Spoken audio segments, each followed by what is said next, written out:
Ce court cauchemar vous est présenté dans le cadre du financement participatif du jeu de rôle Paria, tiré de l'univers Night, dès le 14 novembre. Bonne écoute!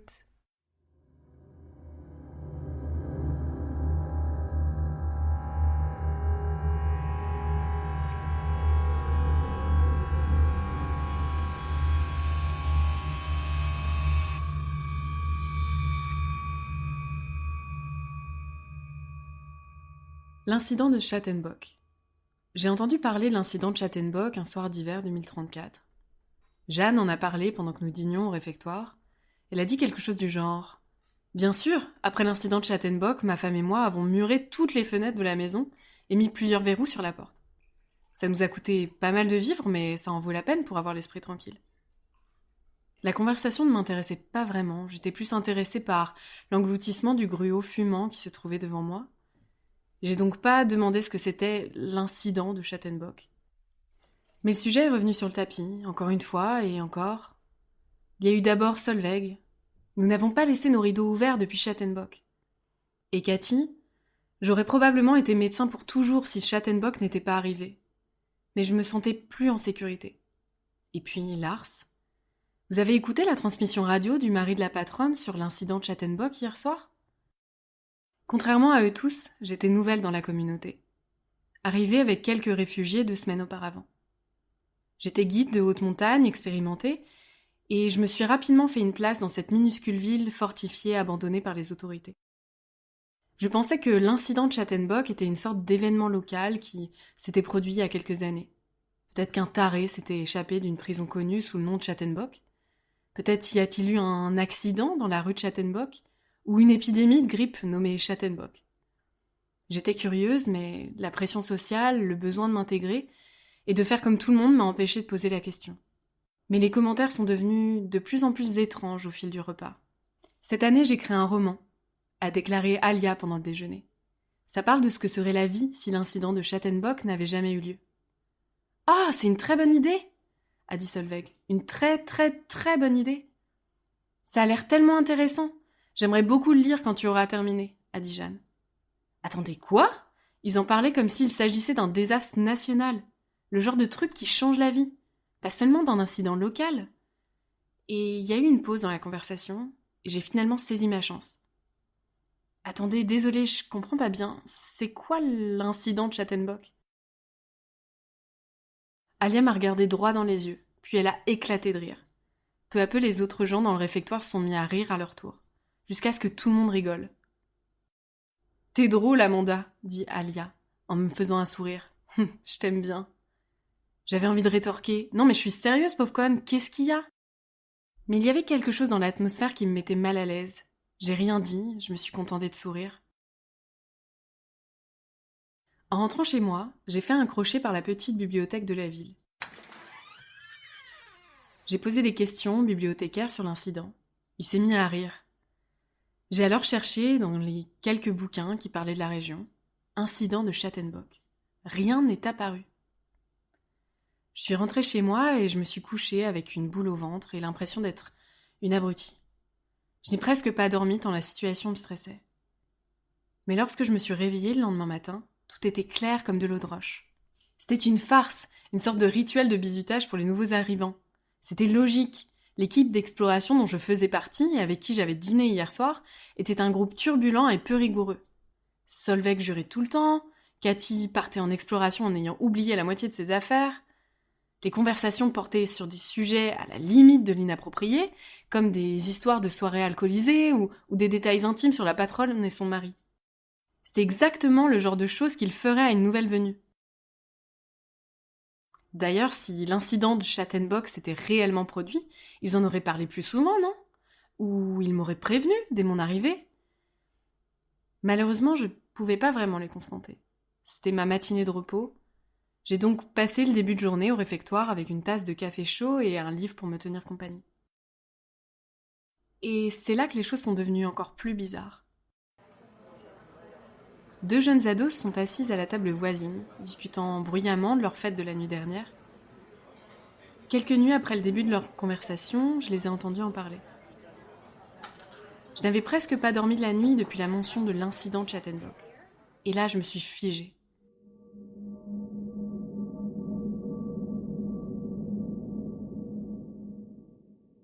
C'était donc pas une farce. C'est quelque chose que d'autres personnes connaissaient en ville. Pendant une minute, je suis restée silencieuse, l'esprit troublé. Puis je leur en ai parlé. « Excusez-moi de vous déranger les filles, mais pourriez-vous me dire ce qu'est l'incident de Chattenbock ?»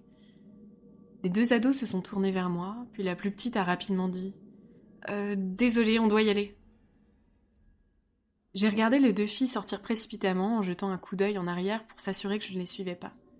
Mais qu'est-ce qui se passait ici ? Je devais partir en expédition seule cet après-midi-là, en direction du village voisin, situé à quelques kilomètres, pour apporter des lettres et des nouvelles. Avant de partir, j'ai tenté de parler de l'incident de Chattenbock à la patronne. Elle n'avait jamais entendu parler de ça. J'ai envoyé un message radio à un de mes amis, chez les Aigues de Berlin. Lui non plus n'avait aucune idée de ce que c'était. Je suis partie inquiète et déboussolée. J'ai marché jusqu'au village d'à côté, situé à quelques kilomètres. Le sentier était calme et passait sur la crête d'un mont rocailleux. Une fois arrivée, j'ai engagé la conversation avec l'impressionnante femme qui en gardait l'entrée et lui ai parlé de l'incident de Chattenbock. Elle m'a regardée avec de grands yeux bleus. Quel incident ? Je n'ai rien dit et j'ai remis les lettres tout en lui racontant quelques nouvelles que je connaissais. La patronne disait que garder les liens entre les communautés de la vallée était important.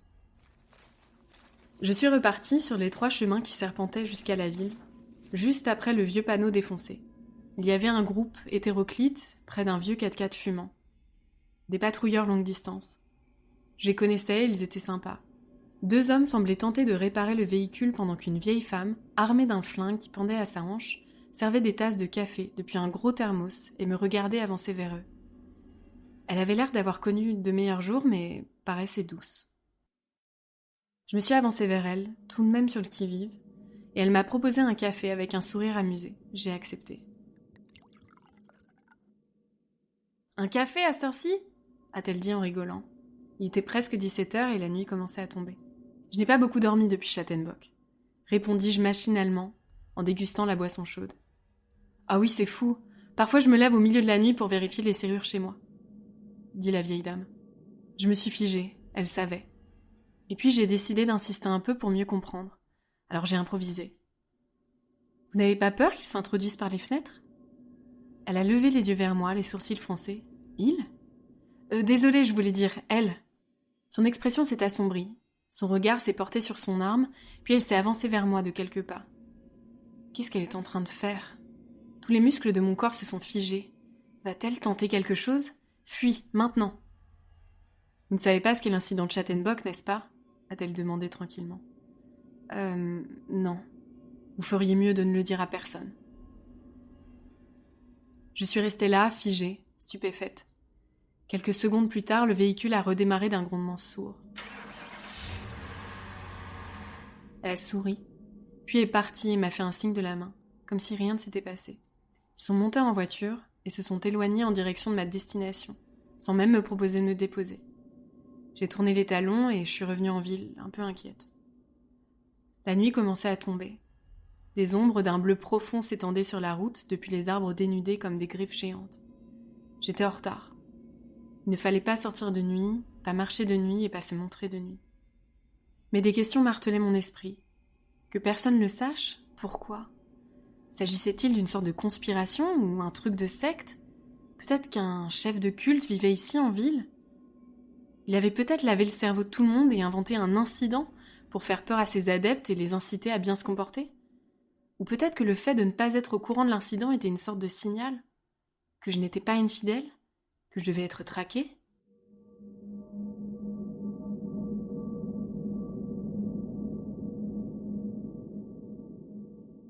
Le 4x4 était garé juste à l'angle de la rue principale, près du réfectoire. La soirée y était animée, on rigolait fort. En descendant la rue pour rentrer chez moi, je suis passée devant la bibliothèque dont l'intérieur était encore éclairé. Une idée m'est venue. Je suis rentrée. Le bibliothécaire était en train de fermer les volets. Il m'a accueillie avec sa sympathie habituelle et je sentais qu'il était pressé de fermer les portes. « Vous conservez les derniers journaux parus, les journaux locaux ?»« Bien sûr, » a-t-il répondu avec un sourire. « Mais vous pouvez les trouver en bas.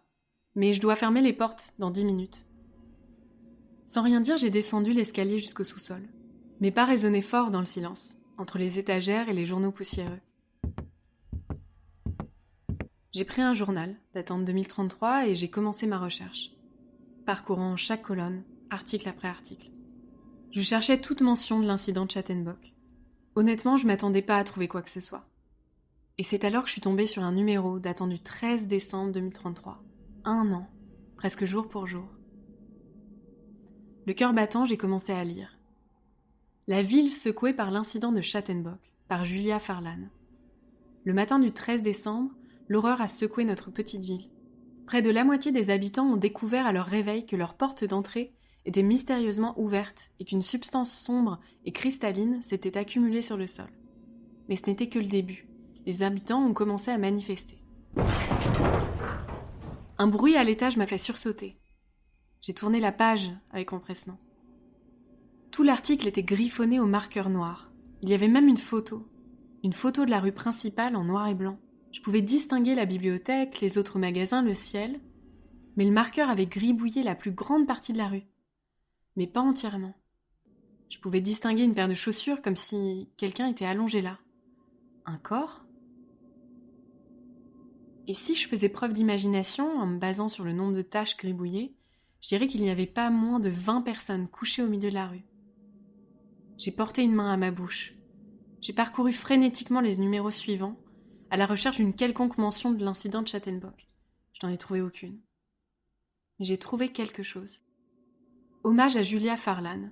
Nous déplorons la mort de notre journaliste en chef, Julia Farlan. Elle n'avait que 41 ans.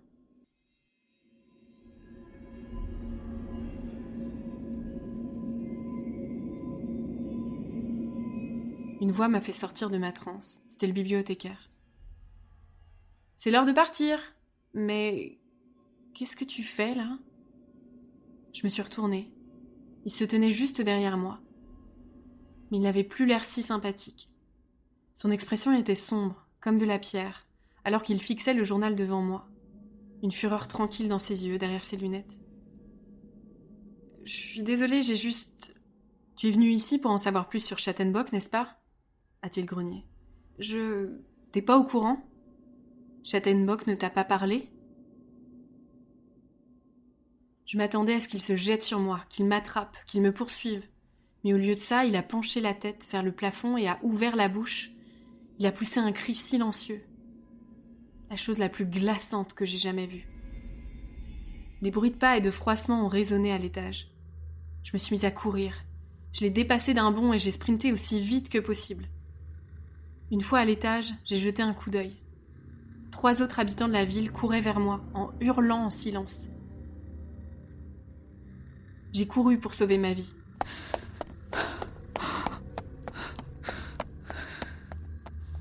J'étais plus sportif qu'eux et je les ai esquivés. Par miracle, j'ai réussi à atteindre le 4x4. Les clés étaient encore sur le contact. Une bonne habitude des gens ici.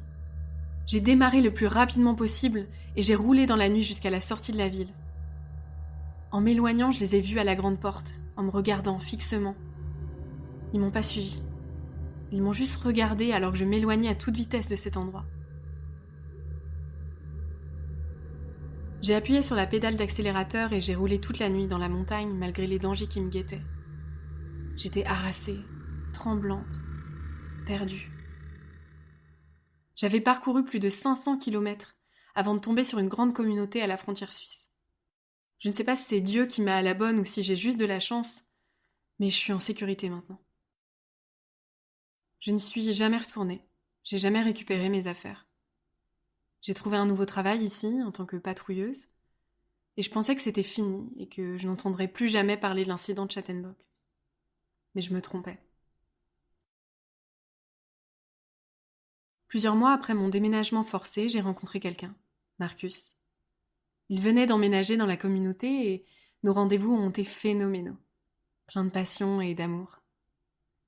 Je l'ai emmené dans les plus beaux endroits, je lui ai trouvé un bon travail et nous avons décidé de nous installer ensemble.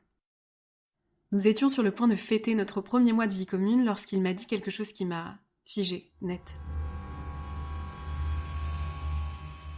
Amanda, on devrait faire installer une porte blindée. Marcus, pourquoi tu dis ça ? Je lui ai demandé avec une inquiétude grandissante. Je voulais pas te l'avouer, mais je suis vraiment terrifiée depuis l'incident de Chattenbock.